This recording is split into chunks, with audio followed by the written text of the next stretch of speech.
Hello, everyone. It's been a while since I saw everyone as the teacher.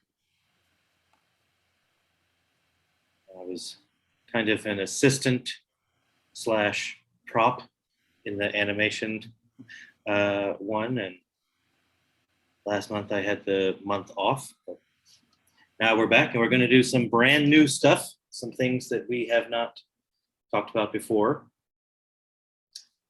So that'll be cool. We'll give everybody a few minutes to get here.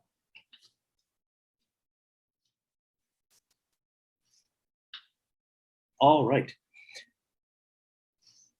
I'm going to go ahead and get started because things are a little bit different with this class. So I can go ahead and start explaining what we're doing. And if we have latecomers, we can just add them into the mix. So this month, we're doing things a little bit different.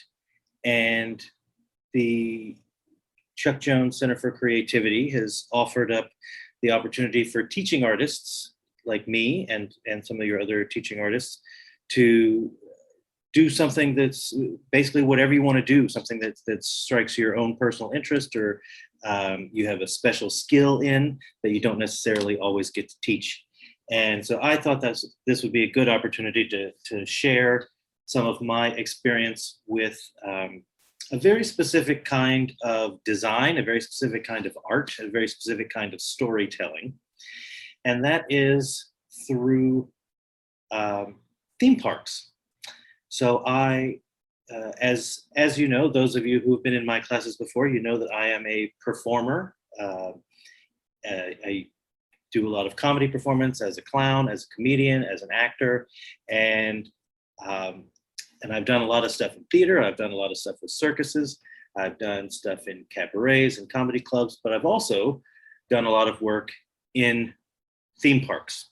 And I've had the opportunity to help develop material for some theme parks over the years, both on the East Coast and out here on the West Coast.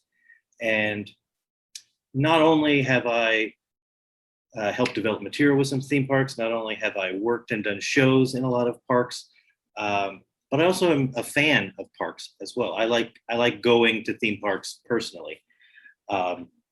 So I thought it would be fun to explore theme parks as an element of storytelling for this month, since we're going to be doing something out of the ordinary from what we usually do. I don't know that I recognize anyone as being brand new. I think most people have at least done some class with me before, so you have an idea of who I am. But my name is Mike Funt, and as I said, I'm an actor and comedian. If anyone is here that doesn't know me, you're welcome to call me Mike or Mr. Mike. You don't have to call me Mr. Funt or anything like that. In fact, I would prefer it if you didn't. Yeah, and so this course is going to be all about theme parks. Now, how many of you can either say in the chat or you can raise your hand, how many of you have ever been to a theme park before? A Disneyland, a Universal, a Knott's Berry Farm, anything like that? Few people. If you can, type into the chat which places you've been, just so that I can know. I know some of you live in Southern California, so that's kind of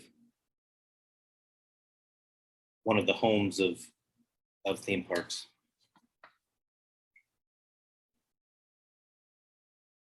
Paul Bunyan Land, that's an interesting one. I haven't been there. That's very far. A lot of these are from the Southern California area. Yeah, the two main places in the United States where you see a lot of theme parks are in Florida and in Southern California. Any idea why that might be? Why you might see theme parks in Florida and Southern California? That's right, excellent, Tater. Because of the weather, because most of the year you have nice weather where it doesn't get too cold. Although in Florida you do get rain. In fact, oftentimes when I would work in parks in Florida, about the middle of the day, sometime between 3:30 and 5:30, it was going to rain for anywhere from 30 minutes to an hour, and it would just pour down rain in the middle of the day, and then it would go right back to being sunshiny. That's just the way the climate is in Florida.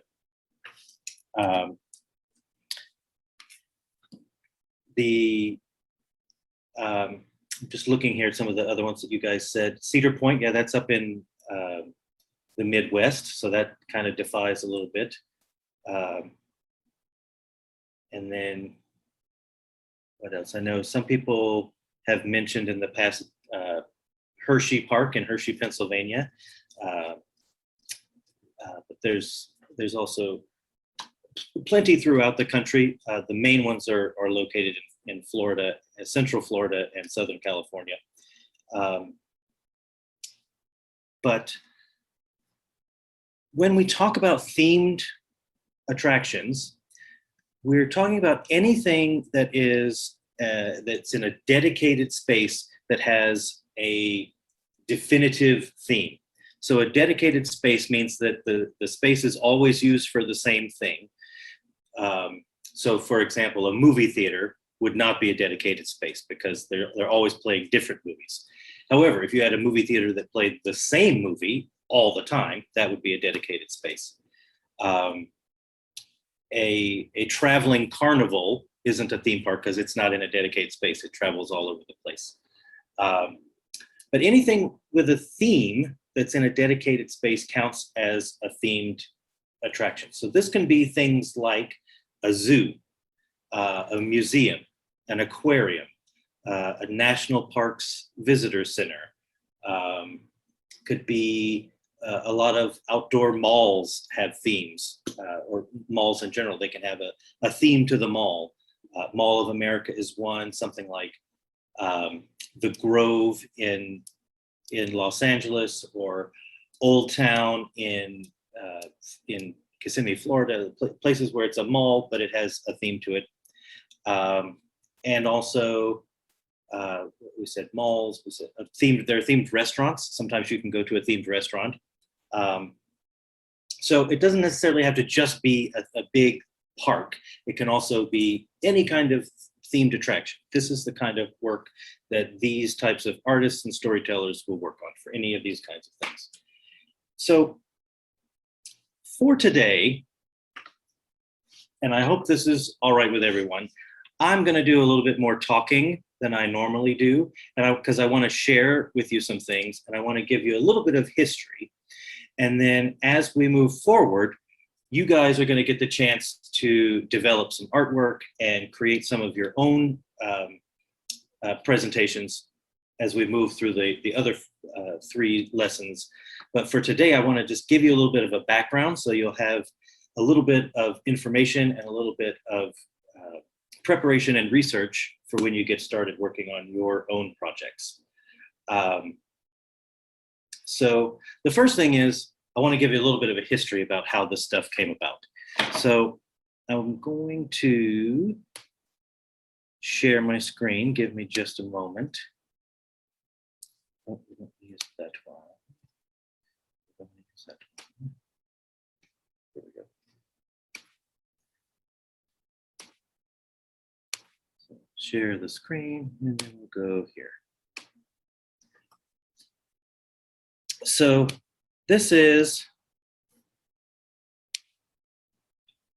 the World's Fair, and starting around the end of the 1800s, there began to be these things called world expositions or World's Fairs, where there would be gatherings of people from all over the world. They would travel to these things, and there would be these little pavilions, and the pavilions would be maybe dedicated to different countries or different cultures. And so you could go and you could learn about these countries, and you could learn about their culture, and they would make these presentations.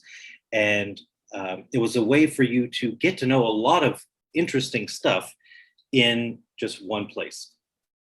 The World Exposition was the first place that we ever saw a Ferris wheel. The Ferris wheel was created for World Exposition. If you've ever seen the Eiffel Tower in Paris, France, the Eiffel Tower was created for a World Exposition. What else? There's still some remnants of World's Fair in New York City, and there are exposition parks and things like that all over the world where they built this big, massive place for a World Expo or World's Fair, and we still have some of the remnants of that around. These were these huge events, and they brought tourists in from all over. So this is an example of one. Here's another one. You can see these massive crowds. This is from the Chicago World's Fair, and that building back there in the background is one of the buildings that was built for the World's Fair, but is still there in Chicago. But you can see these massive crowds that these events would draw. So we had those, and then we also had, in a lot of your seaside communities, you would have a boardwalk entertainment. This is where you would basically take the idea of a county fair or a state fair, and it just kind of stayed in one place. So it became a dedicated space. And so places like Santa Cruz, Atlantic City, different places like this, all up and down the east and west coast. Santa Monica Pier, San Diego had one of these little parks. But these were along the boardwalk in various coastal cities, and they would just be amusements. And as you can see, we have various rides and attractions that you could see there. This is one of the oldest roller coasters in Santa Cruz. This is another one here. And so all of this brought a lot of people, and where there's a lot of people, there can also be kind of a seedy element, right? So there's people that want to take advantage of people, and there you have things like pickpockets, and you have con artists and con men that would try to take advantage of these people, because there was these mass gatherings in these world expositions and these little amusement parks that existed. And then there was a man named Walt Disney, and he was an animator. I'm sure we've talked about him before in this class as an animator and as a producer of animated films. And he had two little girls, and every Saturday he would take off from work and he would spend the day with his two daughters, and they called it Daddy-Daughter Day. And so he would always try to find fun things for them to do. And he would go to these amusement parks, but he didn't like that seedy element. He didn't like that underbelly of, something a little dangerous, a little sinister going on. And the other thing was, he went to places like this. This is in Los Angeles, in Griffith Park. This is a carousel. You could still ride this carousel today for $2 in Griffith Park. But he would take his daughters there, and what he would do is he would put them on the carousel, and then he would go sit on a bench and watch as they played. And so he had this idea of, what if there was a thing that kids could do together with their parents, instead of it being like, oh, this is for kids and the parents just sit and watch. And so he came up with this idea for something called Mickey Mouse Park. And he was going to put Mickey Mouse Park in Los Angeles on the studio lot where the Walt Disney Studios is in Los Angeles. Well, he had this idea that he had playing around in his mind for a little while. And then he went to this place in Copenhagen, Denmark, called Tivoli Gardens. And Tivoli Gardens was kind of like a world exposition and kind of like an amusement park, but instead of it being open up to anyone, the whole space is open and you pay for the individual attractions, this place had the idea of building a fenced-in area, and you pay to get in, and then once you're in, you can do any of the things. So that was able to keep out some of the public and keep out some of the pickpockets and things like that, because there was a gate where you had to get into. So he went to this place again. This is, like I said, Tivoli Gardens. Tivoli Gardens is still there today, with all of these different pavilions, kind of like the World Exposition that I was just talking about. And so this gave Walt Disney an idea, and it expanded his idea of the little Mickey Mouse park that he was going to have on the animation studio lot. It expanded into a much bigger idea. And so that's when he bought some land from an orange grove down in Anaheim, California, and he decided to build a place called Disneyland. And Disneyland is our first big theme park in the style of what we think of a theme park as today. So this is the first time that we really see this idea of a theme park taking off in the way that we think of it. Now,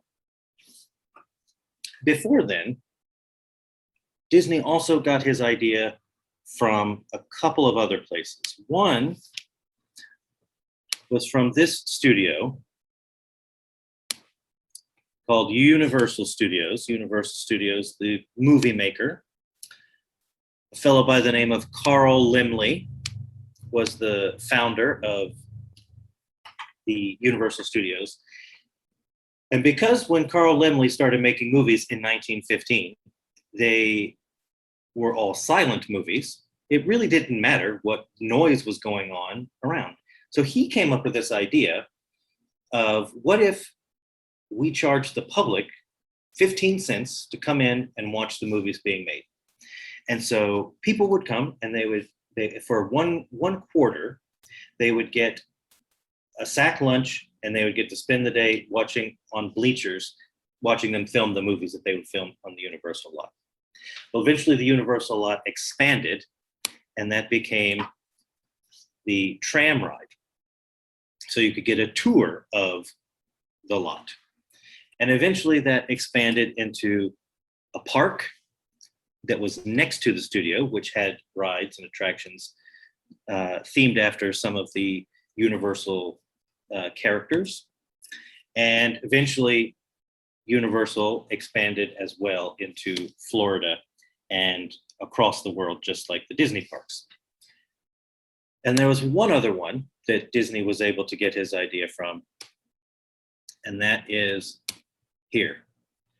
It started out as a little fruit stand in Orange County, and they would sell berries and preserves and jams and things like that. And eventually they started selling these chicken dinners, and people would come from all over to get these chicken dinners. People loved them. They thought they were delicious, and there would be these huge lines.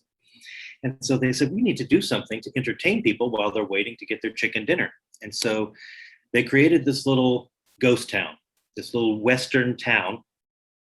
And that became so popular that people started coming just to see the town. Instead of coming for the chicken dinners, they came just for the little Western town. And eventually, with the advent of Disney's park, just like with Universal, instead of it being just this place where you could hang out for a little bit, they took some of the ideas from the Disney park and expanded and added rides and other shows and attractions and things like that. And that's where Knott's Berry Farm came from. So Disney was able to pull some ideas from what Knott's Berry Farm had done and what Universal had done, and create the Disneyland park. And then once the Disneyland park was in place, the other two took some of those ideas and expanded their own ventures as well. So they shared some information and helped each other develop this idea of what we have as a theme park today. So that's a little brief history of what theme parks are, just to give you an idea of, when I say theme park, what we're talking about. It seems like many of you have been to at least some version, and so we all seem to be on the same page with that. Now, there are amusement parks out there where you just go ride some rides for the day, and maybe get yourself a cotton candy or a popcorn, and then you go home. And there's not really what we would call a theme park. And there's a difference. There's a difference between what we would call an amusement park or a fair or something like that, where you just go and ride a bunch of rides and have some, carnival type food and then head home. And a theme park. And the difference is story. So there's a saying in the theme park world that's story is king, because story is what separates a theme park from an amusement park. Basically, the idea of a theme park is that when you go into it, you as the guest are the main character of a story, and you get to live out the story in 4 dimensions. So you get to live out the story in not just 3 dimensions, but also the 4th dimension of time as well. So you're living through the story. So in the same way that in an average story, you would have the hero go in and they end up going to a brand new place that they've stepped out of their regular world and they have to go into this brand new world. They experience some adventures along the way with climaxes and low points and all of these different things. And then at the end, they go back to their original world. And that story is that archetypical story is called the hero's journey, and it was created by a guy named Joseph Campbell. And basically, this is an idea that there's this type of story called the hero's journey that we see throughout time, throughout culture, throughout history. And we see this same kind of story happen in Greek mythology, in Chinese mythology, in Japanese mythology, in African folklore, in indigenous folklore, in the Americas, all over the place. We see this same hero's journey where the hero goes off into a world that's different from their own. They experience some adventures and then they come back changed in some way. And that's kind of like what your experience is when you go to a theme park, right? You go in, you're in a world that's different. It's blocked off from the rest of the world. It's a separate place. You go, you have some fun, you have some adventures, and then you come back and you're a little changed at the end of the day. So that philosophy is called every guest a hero. So every guest should have their version of the hero's journey as they experience the park. So with that in mind, all of the attractions themselves also have to have a story. So when you're looking at creating a theme park experience, whether you're creating a show or a ride or a queue line, the line that you're waiting to get on the ride, or the space between rides, the lands that you go through to get into rides, it all has to connect back to the story in some way. It has to help make the story flow for the guest. And we're going to talk a little bit about how we do that. But right now, I want to give you 2 quick examples of what I mean by adding a story to an attraction. So we have this standard idea of a amusement park attraction that is one of your big thrilling experiences, and that's a roller coaster, right? You can pretty much expect to see a roller coaster in most amusement parks. And this is a steel frame roller coaster. We also have wooden frame roller coasters. But this is just a regular roller coaster. You hop on the ride, you ride the ride, and then it's over. That's it. Then if you go to a place like SeaWorld in Orlando, we have this ride that's called the Manta Ray. And it has a bit of an overlay. It has a little bit of a theme in that we have this idea that you're riding the back of a manta ray as you go splash down in the water a little bit and all this stuff. But there's really no story. But we can take a steel frame coaster like this. This is the Hulk roller coaster. in Universal Orlando's Islands of Adventure. So instead of just being a roller coaster that you hop on and ride the ride and then you hop right back off, there's a story. The whole thing is building you up to tell the story of the Hulk. So you're in the queue line, and as you're in the queue line, you start to see Bruce Banner. You get introduced to his workshop and his work and what he's trying to do, and then you turn a corner and you see what the villains are up to. You see what they want to do with this same kind of experimental technology. And then by the time you get to the end of the queue line, Bruce Banner has decided he's going to try this out and see what happens. He's going to try out his formula on a group of people. And so you hop on the ride, and let's see. So you hop on the ride, and you've just experienced the queue. You've experienced what Bruce Banner is trying to do. And then I'm going to turn off the sound so that you can still hear me. So then what happens is he's putting you in the machine to see if it works on this group of people. It puts you to the machine, and then lightning fast, you shoot up. And so instead of getting this like regular tick, tick, tick, tick, tick, tick, tick, you get shot into the world. And the idea is that while you're in that machine, something has gone wrong while the radiation has been affecting you the way that Bruce Banner is trying to get it to work. But what happens is you get shot up into the space, and then you experience what it's like to be on a Hulk rage. So that's the idea, is that the roller coaster is set up with a story, so that when you're riding the coaster, you're experiencing the story of you've become the Hulk, and then the radiation wears off and you come back into the Bruce Banner's laboratory and everything is calm again. So again, you have that same little hero's journey story for each attraction. You go into somewhere that's different from what you're used to, something crazy happens, you go on an adventure, and then it comes back at the end. So that's one. Then if we look at this attraction, so this is an attraction, you'll see it at a lot of fairs, you'll see it at a lot of amusement parks. And this is just called a wave swinger. How many of you have been on a ride like this before? It's just swings that go in a circle. It's called a wave swinger because the top goes like this. So your swing might go back and forth a little bit like this, but you're basically just swinging on a swing in a circle. And it goes fast enough, but it doesn't go too fast. It's not much of a thrill ride or anything like that.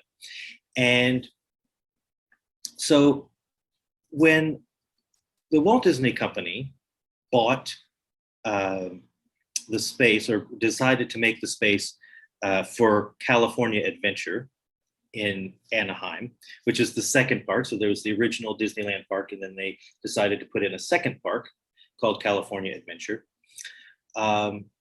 They bought a lot of these attractions that we call out-of-the-box attractions, which is out-of-the-box means you just buy it from a carnival, you buy it from an amusement park that's gone defunct somewhere, and you just plop it down into your park.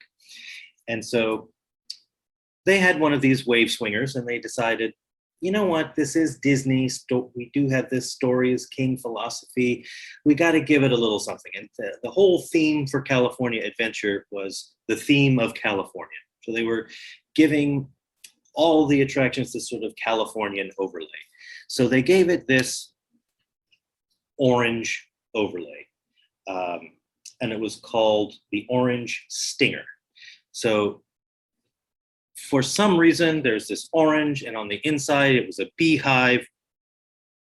And the bees, you were supposed to be like bees going around inside the hive, but the outside looked like an orange and the inside looked like a beehive. So it was all very confusing. The story didn't make a whole lot of sense. But they were like, at least it's not just an out-of-the-box attraction. We've done something, we've added a little bit of a story to it. Well, eventually they decided that that was not good enough. They decided they needed to add a little more to give this a bit more of a story. And so there was a Disney cartoon. And they said, hey, we're Disney. We have all of the rights to Disney properties. We can make our attractions anything. And so they decided to look around and see what they could come up with. And Disney had these cartoons, a series of cartoons called the Silly Symphonies. And they looked around and they said, you know what, we haven't really done anything with those old Silly Symphony cartoons anywhere in the park. What if we look at the Silly Symphonies cartoons? And they came across this one. And I'm going to show you the whole cartoon in its entirety because I just like to share cartoons with you all. So this will be our cartoon for the day. This is a Disney cartoon called The Band Concert. So I'm going to share my screen and we can watch that one. We can watch this together.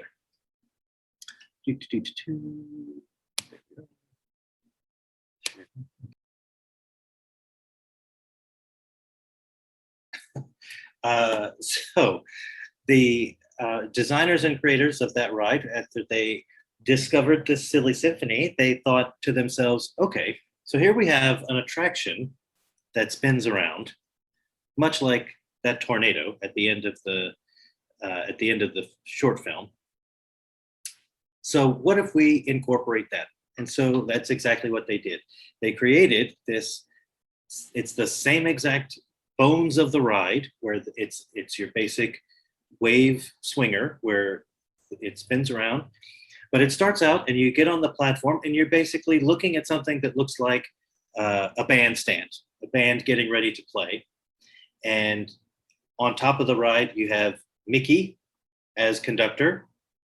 And then as the music begins to play and the ride begins to take off and the music begins to swell and become that tornado sounding music, the ride itself starts to go crazy and be faster. And there's even a tornado that sprouts up in the middle of it. And so it looks like these swings and these people are all in the midst of this tornado the way that they are at the end of that ride.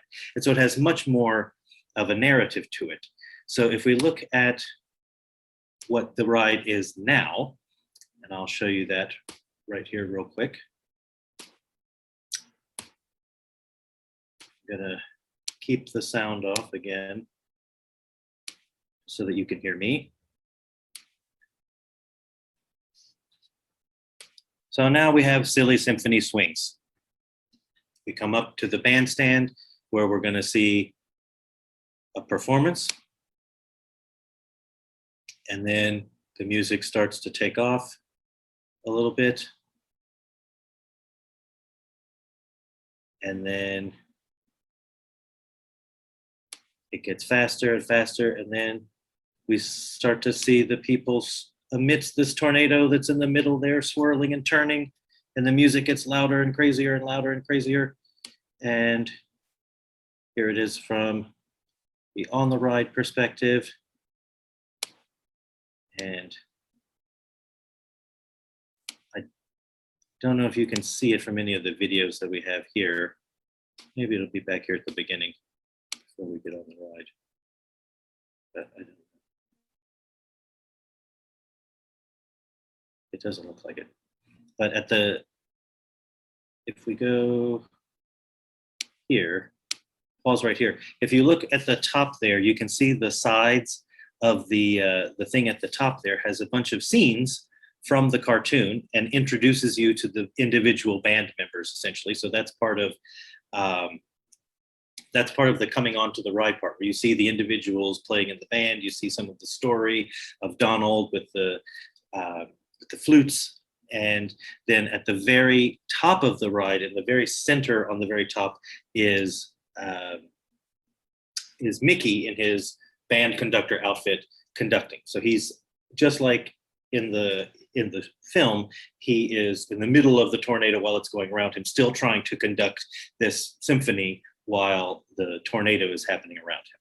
So what we end up with is a ride that has much more of a narrative to it, much more of a story to it. So instead of just being one of these simple out-of-the-box wave spinner attractions, you now have something that's a true themed attraction that follows our number one rule in theme park attraction design, which is story is king.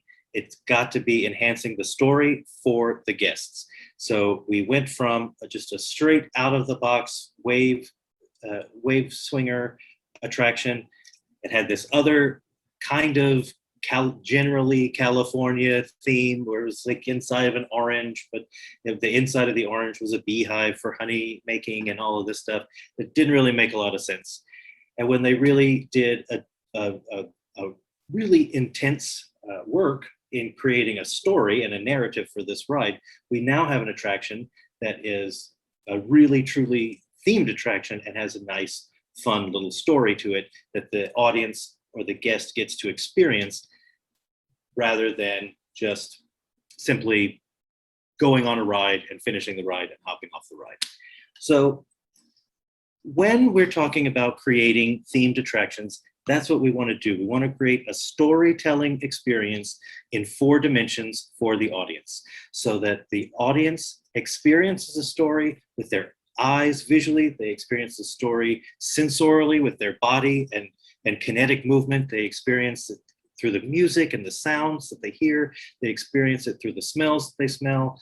The whole living experience is part of the storytelling. It's not just sitting and watching a story the way that you would at the movies or on television or in a play or something like that. It's a fully experiential storytelling experience.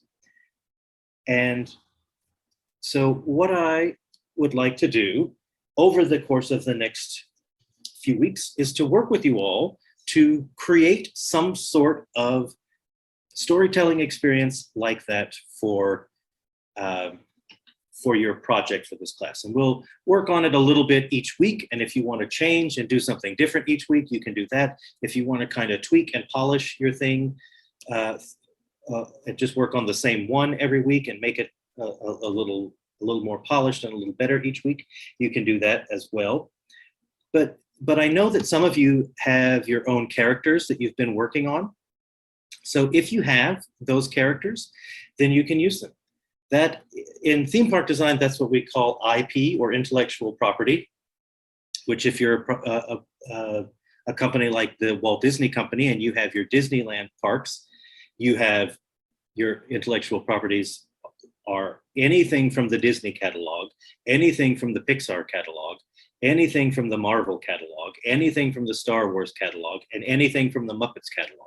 So they have all of these intellectual properties they can use to tell stories in building their attractions. Some of you may have been to Six Flags parks. They have the Warner Brothers characters. So they have your Looney Tunes characters and your DC Universe characters. Knott's Berry Farm, their intellectual property is the Peanuts characters. Universal has all the Universal monsters and anything that Universal or NBC has produced. They have all of those intellectual properties. So you all have your own characters that you've been working on. So those are your intellectual properties. You can use those. So I encourage you to think about that as well. Think about some of the stories and worlds that you have been creating for your animations and for your comics and stuff like that. And what I want you to do is just think about that storytelling in a little bit of a different way. How can you create a version of that storytelling where the audience gets to experience that world with your characters? So you don't have to. I don't want you to think that you have to use these characters for this if you don't want to. You can certainly come up with something brand new. But because you all have been working with these characters and these stories on your own in other ways, I think it would be a fun thought experiment for you to see if you can take those characters and those stories and think about it in a different way. Think about telling that story so that the audience is experiencing it with the characters instead of it just being a passive storytelling experience the way you would get in an animation or a comic. Does that make sense to everybody? Am I clear on everything? That's good.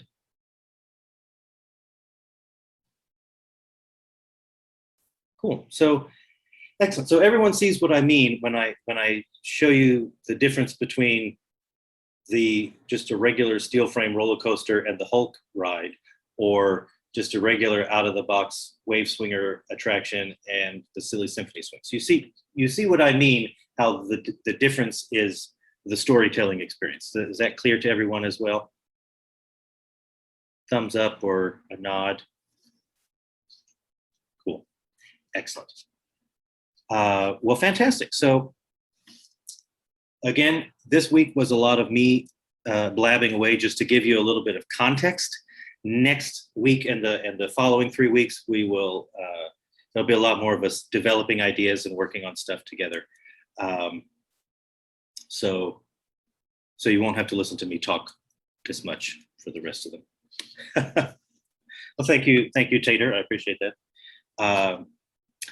Yeah, so it'll give you a little bit more the next time you do get to go to a theme park or an amusement park. It'll give you a bit more context. So you're looking around and see, oh, how are they trying to tell the story here? When you walk down Main Street USA, or you walk down the Universal backlot, what are they using to help tell the story? Smells, sights, sounds, music, whatever.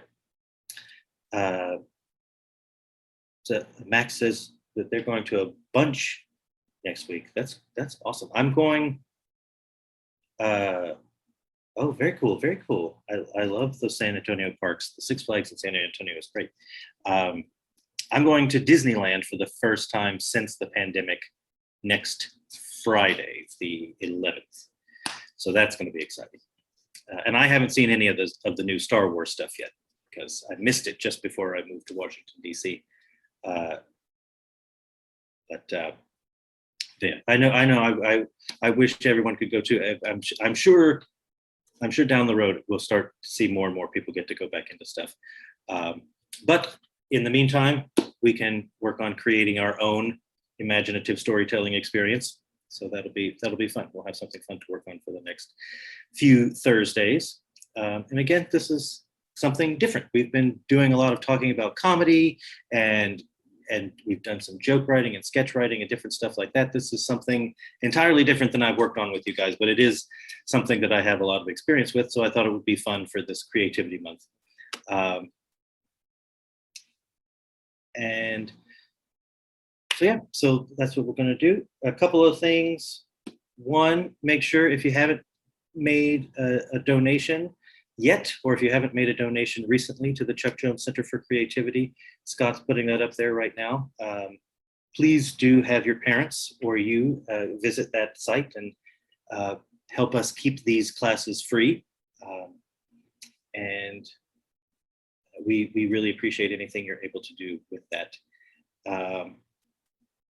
And last thing, we have about 5 minutes. If anybody has anything that they want to share, I know some of you have been doodling and working while I've been talking. So if you have anything, I know I didn't give you a specific assignment, but I know some of you are usually doodling and drawing whenever class is going on. So if you have something you want to share, we can take a look at one or two before we go.